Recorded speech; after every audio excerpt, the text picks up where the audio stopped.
If you were to discover that a thought you use to define who you are to yourself and others is false, would you want to continue using it?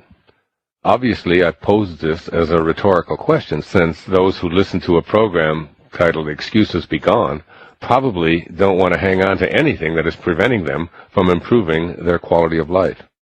It's far more beneficial and desirable to be guided by the simple teaching that the truth shall set you free. Your honest answers will assist you enormously in unearthing your thought patterns. The question, is it true, demands that you determine whether or not you can be absolutely certain that those mental crutches you've been relying on are indeed accurate. If they're not, then you must decide right away to invalidate them. Using these excuses to hold you back from what you're drawn to or to be is akin to running your life on the basis of a lie. In the earliest days of our democracy, Thomas Paine wrote, quote, "But such is the irresistible nature of truth, that all it asks and all it wants is the liberty of appearing," unquote. This suggests that the truth only wants to show up. It doesn't wish to overwhelm or rule us. So let's allow the irresistible nature of truth to make its appearance now.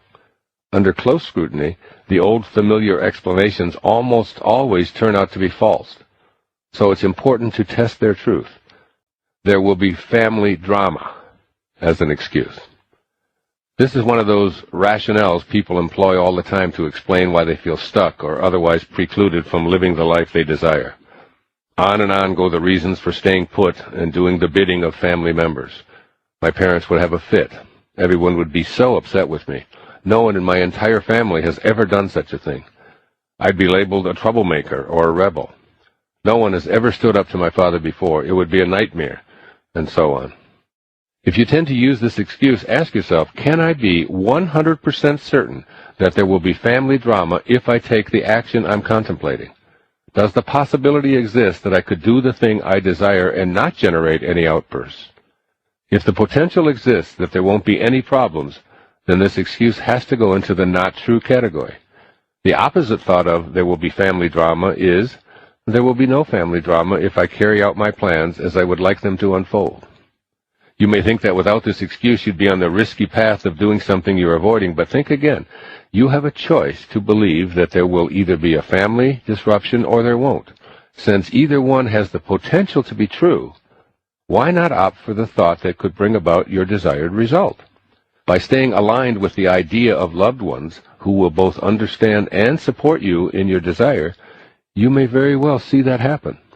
Or your relatives could indeed react in the disconcerting way that your excuse predicted. But which thought do you think is more likely to produce the kind of results you'd like to have? The point is that you cannot be absolutely certain of what this excuse predicts. So I urge you not to select an explanation for your habituated behavior that's most assuredly untrue. I can tell you with some degree of certainty that by not expecting to be impacted in a negative or fearful way, you have a much better chance of eliciting the reaction you want. You have a higher chance of your family members being supportive when you support your own desires and intentions. And do be willing to endure any disapproval you might face by asserting your strong beliefs about your purpose in life. That disapproval will most assuredly morph into respect, gratitude, and even awe. In my own life, I know that if I fail to show up for a cousin's wedding or an uncle's funeral or a grandchild's birthday party or any other family occasion, there will be no drama for me to deal with. When you eliminate the belief that there will be family drama from your life entirely, you'll once again be reminded of what happens when you stay aligned with an expectation of the higher energy of peace, tranquility, and love.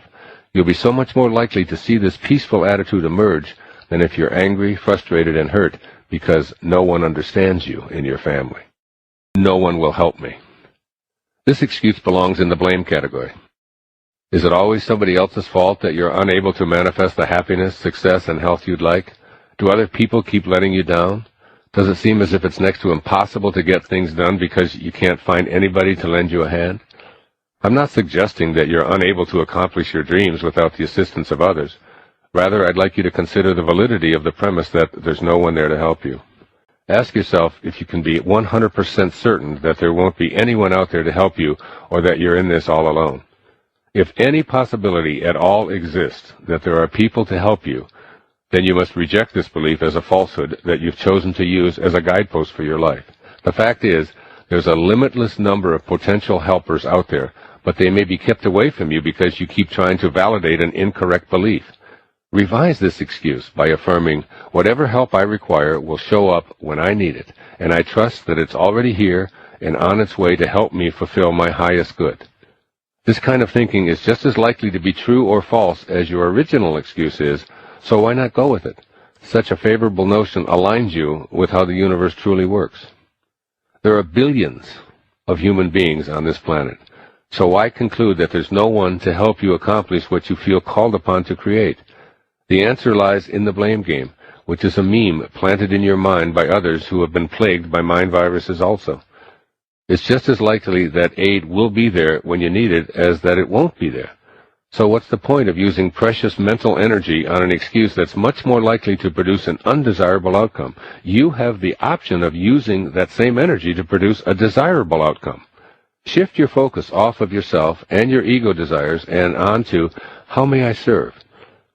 When you want for others what you'd like to have for yourself, you'll find that there's never a shortage of helpful, friendly, kind, understanding folks who can't seem to do enough for you. For every act of evil, anger, hatred, or indifference in the world, there are a million acts of kindness, assistance, and love. Choose to place your attention on all that is good and be done with this falsehood that no one will help me. If you're looking for no one to support you, I can guarantee you that the universe will present you with experiences mirroring your low expectations. On the other hand, if you believe that you're aligned with supportive energy, that's what will show up.